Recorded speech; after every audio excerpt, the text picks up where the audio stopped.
Assalamualaikum warahmatullahi wabarakatuh. Kami dari kelompok 3 yang terdiri dari Di sini kami akan memaparkan mengenai peristiwa sekitar proklamasi. Kami telah membagi dan merangkum materi ini menjadi 3 poin utama. Yang pertama merupakan pelaksanaan proklamasi, kemudian yang kedua merupakan peristiwa setelah proklamasi atau dimulai dari sidang PPKI yang pertama. Kemudian yang ketiga merupakan bagian maklumat yang menjelaskan mengenai kebijakan-kebijakan setelah kemerdekaan. Tanpa perlu berlama-lama lagi, mari kita dengar penjelasannya. Nah, di sini saya akan menjelaskan mengenai pembentukan BPU PKI. Nah, pada tanggal 1 Maret 1945, Jepang itu merencanakan pembentukan BPU PKI, yaitu Badan Penyelidik Usaha-Usaha Persiapan Kemerdekaan Indonesia. Nah, badan ini itu dibentuk dengan tujuan untuk menyelidiki dan mempelajari hal-hal penting yang berhubungan dengan Indonesia merdeka. Nah, BPU PKI itu beranggotakan 67 orang dan diketuai oleh Dr. Kanjeng Raden Tumenggung Rajiman Wedyo Diningrat. Nah, BPU PKI itu diresmikan pada tanggal 28 Mei 1945 di Gedung Chuo Sangiin. Nah, untuk merealisasikan tujuan dari BPU PKI, maka dibentuklah beberapa panitia seperti panitia perumusan undang-undang, lalu ada panitia ekonomi dan keuangan, dan yang terakhir adalah panitia pembela tanah air. Sidang pertama BPU PKI. Sidang pertama BPU PKI dipimpin oleh Ketua BPU PKI berlangsung pada 29 Mei sampai 1 Juni di Gedung Chuo Sangiin atau untuk saat ini disebut dengan Gedung Pancasila. Pada sidang pertama BPU PKI ini membahas mengenai perumusan dasar negara yang dirumuskan oleh Muhammad Yamin, Supomo, dan Insinyur Soekarno. Paparan dari Insinyur Soekarno selanjutnya dirumuskan menjadi Pancasila dan ditetapkan menjadi dasar negara. Mengapa dasar kita diberi nama Pancasila? Dalam pidatonya Soekarno, Panca artinya 5, sedangkan Sila artinya prinsip atau asas. Selanjutnya, pembentukan panitia kecil dan panitia 9. Setelah sidang BPU PKI pertama yang belum mendapatkan titik temu, akhirnya dibentuklah panitia kecil tepat pada 1 Juni 1945. Panitia kecil ini diketuai oleh Soekarno dan bekerja pada masa BPU PKI reses. Tugas utama panitia ini merumuskan kembali pokok-pokok dasar negara dalam pidato yang disampaikan oleh Soekarno. Namun, panitia ini mengalami kegagalan karena adanya perbedaan pendapat mengenai rumusan dasar negara antara golongan Islam dan golongan nasionalis, sehingga mengalami kesulitan dan belum berhasil mencapai hasil mufakat untuk menetapkan dasar negara.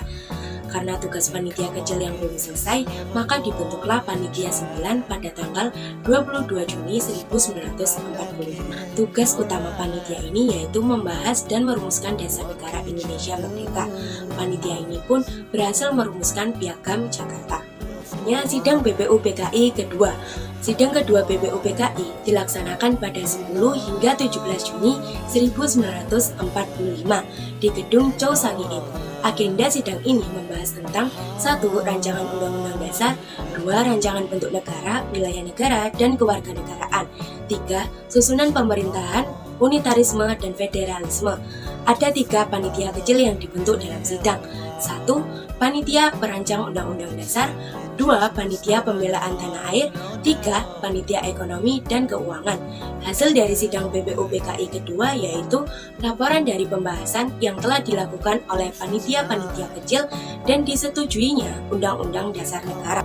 Selanjutnya, BPU PKI dibubarkan karena dianggap telah menyelesaikan tugas-tugasnya. Dan kemudian, Jepang menyetujui dibentuknya Panitia Persiapan Kemerdekaan Indonesia untuk menggantikan BPU PKI pada 7 Agustus 1945. PPKI diketuai oleh Insinyur Soekarno dan wakilnya Dr. Andes Muhammad Hatta. Awalnya berjumlah 21 orang, tapi kemudian bertambah 6 anggota tanpa sepengetahuan Jepang agar tidak dianggap sebagai badan bentukan Jepang. Tugas-tugas dari PPKI yaitu yang pertama, meresmikan pembukaan dan batang tubuh Undang-Undang Dasar 1945, yang kedua, melanjutkan hasil kerja BPU PKI, dan yang ketiga, mempersiapkan pemindahan kekuasaan dari pihak Jepang ke Indonesia. Lalu yang berikutnya ada berita kekalahan Jepang. Pada saat itu, 6 Agustus 1945, kota Hiroshima di Jepang berhasil dihancurkan menggunakan bom atom yang dijatuhkan oleh Amerika Serikat, dan bom susulan pada 9 Agustus 1945 dijatuhkan di kota Nagasaki, Jepang. Hal itu dilakukan sebagai balasan bagi Jepang yang telah diluncurkan banyak armada Pasifik Amerika Serikat yang berbasis di Pearl Harbor pada 7 Desember 41. Jatuhnya kedua bom tersebut membuat Jepang tidak lagi berdaya sebab Hiroshima dan Nagasaki merupakan kota terpenting di Jepang pada saat itu. Melihat kondisi saat itu, Kaisar Jepang memutuskan untuk menyerah tanpa syarat kepada sekutu pada 14 Agustus 1945. Jepang berusaha untuk menutupi berita kekalahannya terhadap sekutu dari negara-negara lain, khususnya negeri jajahannya Indonesia. Namun sayangnya informasi ini terdengar oleh salah satu tokoh golongan muda, yaitu Sultan Syahrir melalui radio BBC. Selanjutnya, peristiwa Rengas Dengklok. Setelah mengetahui berita kekalahan Jepang, Sultan Syahrir segera menemui Soekarno-Hatta untuk menyampaikan kabar tersebut. Ternyata saat itu bertepatan Soekarno dan Hatta baru pulang dari Dalat, Vietnam, usai bertemu dengan Marsekal Drauji yang menjanjikan kemerdekaan Indonesia. Akhirnya terjadilah silang pendapat antara ketiga tokoh tadi. Namun Soekarno dan Hatta lebih memilih menunggu kepastian dari Jepang. Akhirnya pada 15 Agustus 1945, golongan muda mengadakan rapat di Pegangsaan Timur dan menyepakati bahwa kemerdekaan adalah hak rakyat Indonesia, tidak tergantung dari pihak lain termasuk Jepang.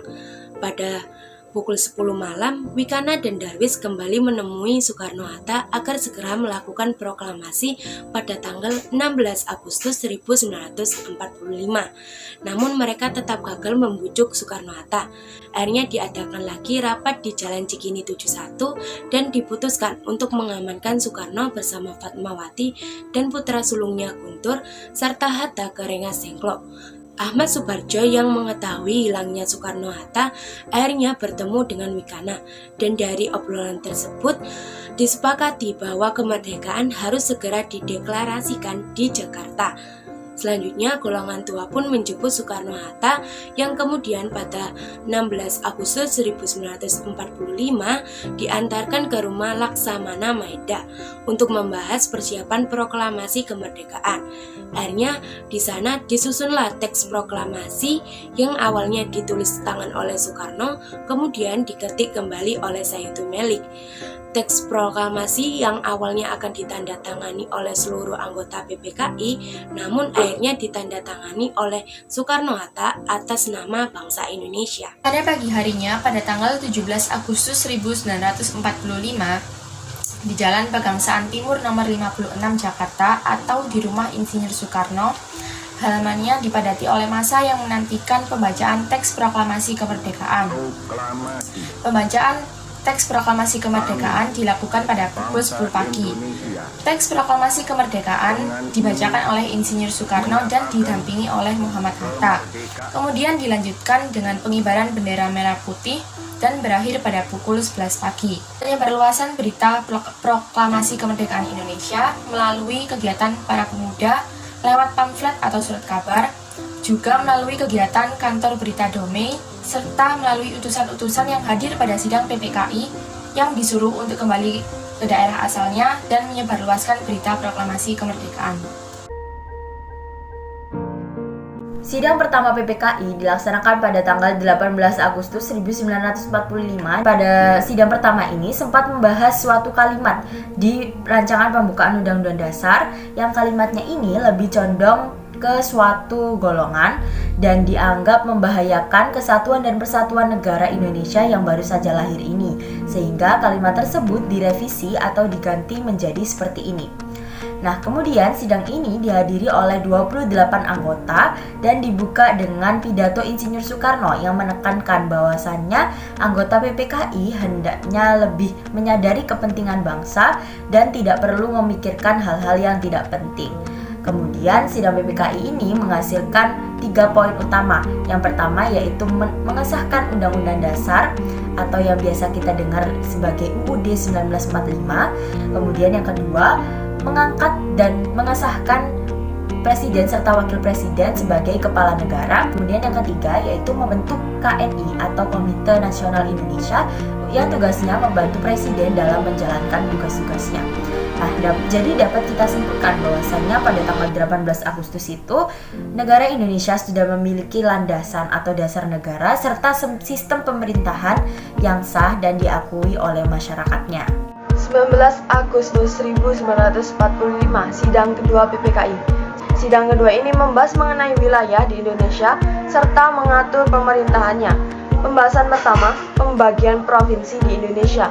Indonesia dibagi atas 8 provinsi dan terdapat gubernur sebagai ketua daerah di tiap-tiap provinsi.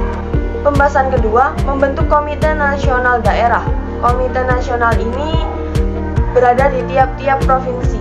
Komite Nasional dibentuk untuk membantu presiden. Dan pembahasan ketiga, pembentukan departemen dan menteri. Ada 12 kementerian kabinet pada setiap departemen yang akan menjalankan tugasnya, serta dibentuk juga 4 menteri negara non-departemen. Berikutnya ada sidang PPKI ketiga pada 22 Agustus 1945. Nah, hasil sidang PPKI tersebut yaitu yang pertama ada pembentukan Komite Nasional Pusat yang dibentuk dengan tujuan pemilu yang akan dilakukan mendatang. Lalu yang kedua ada pembentukan PNI atau Partai Nasional Indonesia. PNI dirancang guna untuk membantu negara Indonesia menjadi adil, makmur, dan berdaulat berdasarkan kedaulatan rakyat. Dan yang terakhir ada pembentukan Badan Keamanan Rakyat atau BKR atau Tentara Nasional Indonesia yaitu TNI.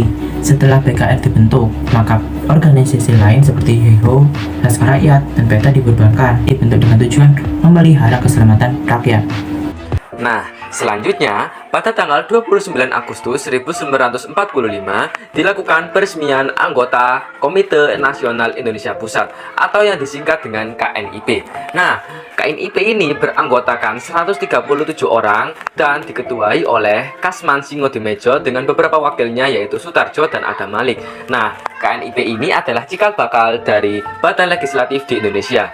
KNIP sendiri tugasnya adalah membantu tugas kepresidenan di Indonesia. Selanjutnya, pada tanggal 16 Oktober 1945 dilaksanakannya sidang Komite Nasional Indonesia Pusat. Pada sidang KNIP ini diusulkan kepada Presiden untuk memberikan hak legislatif kepada KNIP selama DPR dan MPR belum terbentuk, serta membuat badan pengurus Komite Nasional Indonesia Pusat untuk mengerjakan tugas-tugas operasional dari KNIP. 16 Oktober 1945, KNIP menjadi lembaga legislatif. Atas usulan KNIP dalam sidangnya pada tanggal 16-17 Oktober 1945 di Balai Muslimin Jakarta, diterbitkan Maklumat Wakil Presiden nomor 10 tanggal 16 Oktober 1945, diterbitkan Maklumat Wakil Presiden tersebut terjadi perubahan-perubahan yang mendasar atas kedudukan, tugas, dan wewenang KNIP. Sejak saat itu, mulailah lembaran baru dalam sejarah ketatanegaraan Indonesia, yakni KNIP diserai kekuasaan legislatif dan ikut menetapkan garis-garis besar dalam haluan negara. Lalu, pada tanggal 3 November 1945, Wakil Presiden Muhammad Hatta mengeluarkan maklumat mengenai pendirian partai politik di Indonesia sebagai tanggapan atas usulan oleh Badan Pekerja Komite Nasional Indonesia Pusat atau BPKNIP terhadap pemerintah. Lalu setelah dikeluarkan maklumat tersebut, berdirilah beberapa partai politik seperti diantaranya adalah Partai Komunis Indonesia atau PKI, lalu Partai Rakyat Sosial atau PRS, Partai Buruh Indonesia atau PBI, dan lain sebagainya. Nah, lalu kita sampai di akhir dari peristiwa sekitar proklamasi, yaitu maklumat 14 November 1945. Pada 11 November 1945, BPKNIP Badan Pengurus Komite Nasional Indonesia Pusat mengungkapkan veto tidak percaya pada kabinet dengan mengusulkan adanya pertanggungjawaban menteri pada KNIP selaku parlemen. Usulan tersebut diterima baik oleh Presiden Soekarno dan dilakukan maklumat pada 14 November 1945. Nah, dari isi maklumat disebutkan bahwa menteri yang awalnya bertanggung jawab kepada presiden sekarang bertanggung jawab kepada parlemen. Di sini diketahui dari tujuan maklumat 14 November 1945 yaitu perubahan sistem pemerintahan dari presidensial ke parlementer. Sistem parlementer memosisikan presiden sebagai kepala negara, sementara parlemen diketuai oleh Perdana Menteri sebagai kepala pemerintahan.